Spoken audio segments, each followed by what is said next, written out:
pas rejouer le chaos de l'Assemblée nationale. C'est ce que promettent les sénateurs qui se penchent dès aujourd'hui sur la réforme des retraites. Le texte arrive en commission des affaires sociales avant la séance plénière dès jeudi. Une institution présidée par Gérard Larcher, membre des Républicains, le parti à la majorité. Alexandre Chauveau, c'est donc avec le patron du Sénat qu'Emmanuel Macron va devoir négocier maintenant. Oui, et le président du Sénat a pris une toute autre importance depuis la majorité relative à l'Assemblée. La Chambre haute, majoritairement à droite, représente désormais un interlocuteur majeur, si ce n'est privilégié pour l'exécutif. Le gouvernement y a par exemple présenté avant l'Assemblée son texte sur les énergies renouvelables et devrait en faire de même avec le projet de loi immigration. Une attention marquée qui illustre le réchauffement de la relation entre Emmanuel Macron et Gérard Larcher.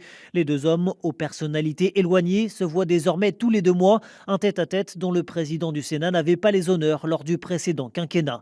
Il faut dire que le deuxième personnage de l'État détient plusieurs clés qui manquent à Emmanuel Macron. Impossible de faire passer un texte sans sa majorité au Sénat, ni d'envisager sans lui la réforme des institutions à laquelle le chef de l'État travaille. Gérard Larcher compte et Emmanuel Macron le sait, d'autant que le président du Sénat devrait être réélu à son poste en septembre. Son mandat courrait alors jusqu'en 2029, un symbole quand celui du locataire de l'Élysée s'arrêtera en 2027. Alexandre Chauveau du service politique d'Europe 1. Les débats au Sénat doivent durer 2 semaines avec d'ici là une inconnue, l'ampleur de la mobilisation du 7 mars.